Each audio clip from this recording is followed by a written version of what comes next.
ಹುಟ್ಟಿನಿಂದಲೇ ಹೃದಯ ಮತ್ತು ಶ್ವಾಸಕೋಶದ ಸಂಬಂಧಿ ಸಮಸ್ಯೆಯನ್ನ ಹೊಂದಿದ್ದ 1 ವರ್ಷ 6 ತಿಂಗಳ ಹೆಣ್ಣು ಮಗುವಿಗೆ ಮಂಗಳೂರಿನ ಇಂಡಿಯಾನಾ ಆಸ್ಪತ್ರೆ ವೈದ್ಯರು ಅಪರೂಪದ ಹೃದಯ ಶಸ್ತ್ರಚಿಕಿತ್ಸೆ ಮೂಲಕ ಮರುಜೀವ ನೀಡಿದ್ದು, ಈ ಬಗ್ಗೆ ಇಂಡಿಯಾನಾ ಆಸ್ಪತ್ರೆಯ ವ್ಯವಸ್ಥಾಪಕ ನಿರ್ದೇಶಕರಾದ ಹಾಗೂ ಮುಖ್ಯ ಹೃದ್ರೋಗ ತಜ್ಞರಾದ ಡಾ ಯೂಸುಫ್ ಕುಂಬ್ಳೆ ಸಂತಸ ವ್ಯಕ್ತಪಡಿಸಿದರು.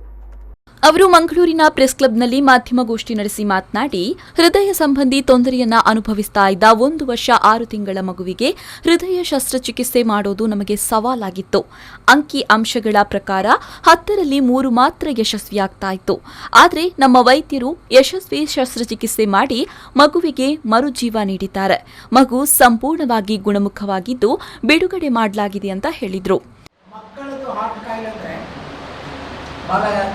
ಎರಡು ಟೈಪ್ ಕಾಯಿಲೆ ಮಕ್ಕಳಿಗೆ, ಸಣ್ಣ ಮಕ್ಕಳಿಗೆ ಅಟ್ ಬರ್ತ್ 1 ಇಯರ್ 2 ಇಯರ್ ಒಳಗೆ ಅದು ಎಮರ್ಜೆನ್ಸಿ ಸರ್ಜರಿ ಮಾಡಿ ಅಥವಾ ಇದು ಇಂಟರ್ವೆನ್ಷನ್ ಮಾಡಿ ಸರಿ ಮಾಡಬೇಕು. ಆ ಥರ ಕಾಯಿಲೆಗಳು ಇರ್ತದೆ. ಅದ್ರಲ್ಲಿ ಚಾಲೆಂಜ್ ಏನಂದರೆ, ಒಂದು ಇಷ್ಟು ಟೈಮ್ ನಾವು ಭಾಳ ಟೈಮಲ್ಲಿ ನಿಮ್ಮ ಮುಂದೆ ಬಂದಿದೆ ಮಕ್ಕಳದ್ದು ಹಾರ್ಟ್ ಪ್ರಾಬ್ಲಮ್ ನಾವು ವಿತೌಟ್ ಸರ್ಜರಿ ಇಲ್ಲದೆ ನಾವು ಸರಿ ಮಾಡಿದೆ, ಇಂಟರ್ವೆನ್ಷನ್ ಮಾಡಿ ಅಂತ ಹೇಳಿ ಭಾಳ ಪ್ರೆಸ್ ರಿಲೀಸ್ ಮಾಡಿದ್ವಿ. ಈ ಪ್ರೆಸ್ ರಿಲೀಸ್ ಅದಕ್ಕಲ್ಲ, ಇದು ಸರ್ಜರಿ ಮಾಡಿದೆ. ಈ ಸಣ್ಣ ಮಕ್ಕಳದು ಹಾರ್ಟ್ ಪ್ರಾಬ್ಲಮ್ ಏನು ಚಾಲೆಂಜ್ ಏನಂದರೆ, ಒಂದು ಅದು very complex surgeries, normal surgeries ಅಲ್ಲ. ಅದಕ್ಕೆ ರಿಸಲ್ಟ್ ಕೂಡ ಭಾಳ ಒಳ್ಳೆದಿಲ್ಲ. ಒಂದು 10 ಮಾಡಿದರೆ 2-3 ಮಕ್ಕಳು ಮಾತ್ರ ಬದುಕುದು ಈ ಥರ ಕಾಂಪ್ಲೆಕ್ಸ್ ಹಾರ್ಟ್ ಡಿಸೀಸ್ ಬಂದರೆ.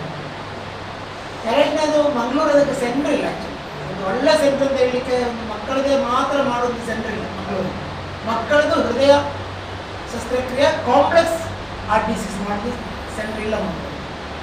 ಅದಕ್ಕೆ ನಾವು ಬೆಂಗಳೂರೇ ಕಳಿಸ್ಬೇಕಾಗ್ತದೆ. ನಾವು ಈಗ ಅದು ಶುರು ಮಾಡಿ ಒಂದು 8 ತಿಂಗಳಾಯಿತು. ಈ ಪೀಡಿಯಾಟ್ರಿಕ್ ಕಾರ್ಡಿಯಾಕ್ ಸರ್ಜರಿ ಡಿಪಾರ್ಟ್ಮೆಂಟ್ ಶುರು ಮಾಡಿ.